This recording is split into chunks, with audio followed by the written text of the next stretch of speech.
All right, next question up. And the question reads, solve this equation.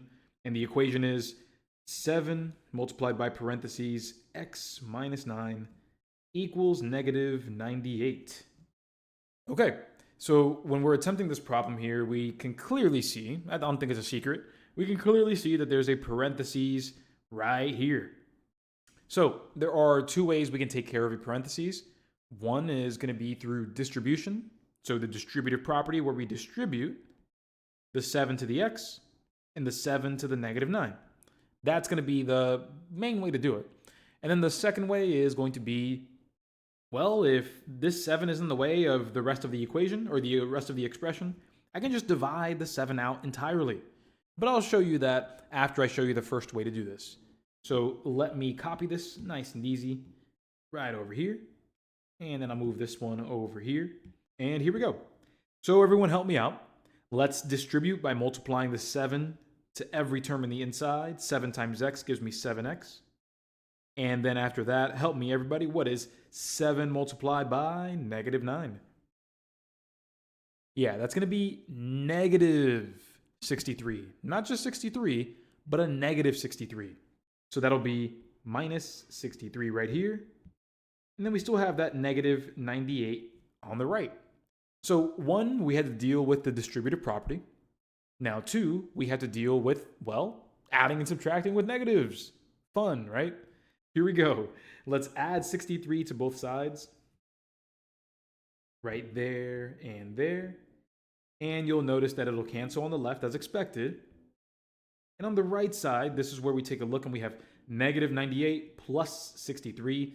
This is where when you have opposite signs combining, what you're going to do is just subtract the numbers and keep the sign of the bigger number. Everyone, no matter what, the result will be positive or negative. You tell me. No matter what, the result will be, it's going to be negative, exactly. It'll be negative because the negative 98 is much bigger than the positive 63. So we know our answer is negative. And then what's the difference between 98 and 63? Subtract these two values. What do we get? 35. So the answer is just going to be negative 35 in terms of that subtraction. That's not the answer in terms of A. No, it is not. What we're going to do now is the final step, which is divide both sides by 7. Once we do that, we're done. Cancels on the left, leaving us with x equals negative 5. And there we are. Boom, all good. And the correct answer here is C, negative 5. And there we go, my party people. All right, next question up. So we read the question sentence first, and that is going to lead us to the prize because it says, what is the area of the shape of the flag? So when we immediately read the question and they just so happen to tell us, hey, what's the area? That's a specific geometry term. We know for a fact that there is likely a formula linked to this problem. And so when we read that, we need the formula, and to know the formula, we need the shape. The shape is right here, triangular flag. So immediately, I know I'm looking for the area of a triangle, and here's that formula. The area of a triangle is the base multiplied by the height, all divided by 2. Some of us may know this as half of the base times the height, or half base times height. Again, these are all the same thing, so don't worry. They are all the same. So here, what we're going to do is simply, again, plug in what we have and then get that area. Because we're looking for this here, plug these in. Here we are, base of 10 meters, height of 6 meters. And so plugging those values in, we're in for a pretty quick solution.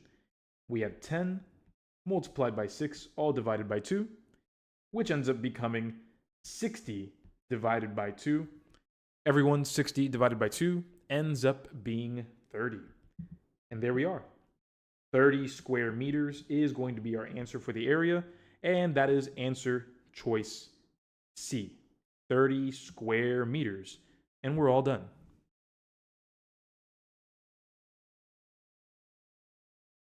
All right, next question up here. And the first thing we do, as always, is read that question sentence first.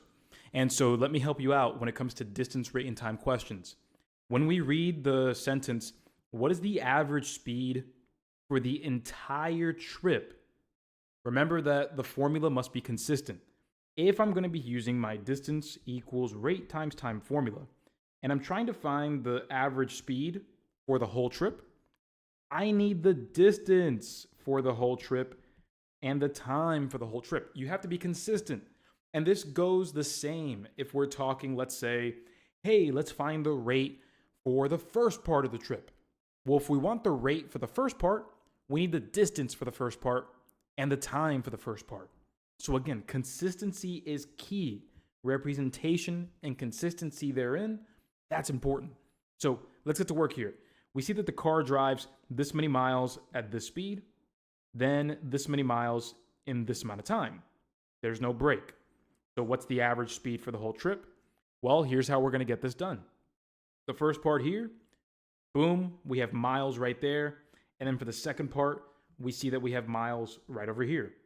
So I can get the distance for the whole trip rather quickly because I have 84 miles on the front part and then 96 miles on the second part. So once I add these together, 4 plus 6, it's going to be 10, carry the 1.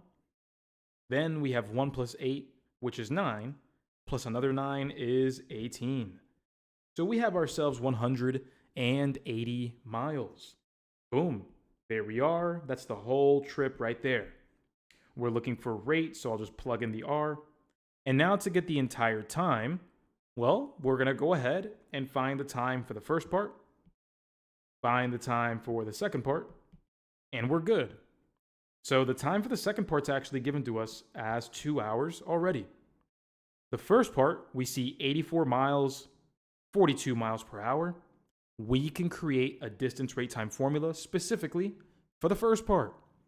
84 miles is the distance for the first part. 42 miles per hour is the rate for the first part. And we'll find the time for the first part. So now that we're here, we'll divide both sides by 42 here and there. And once we do that, cancels out on the right side and we get 2 hours. Again, that's for the first part of the trip. So boom, we have that right there. 2 plus 2 equals 4. And we know now that we have 4 hours total. So there's the whole trip. Now we can divide and get this done. Divide by 4 on both sides, cancels out on the right side. And what we have now is a little bit of long division, 4 going into 180. 4 goes into 18 4 times, minus 16.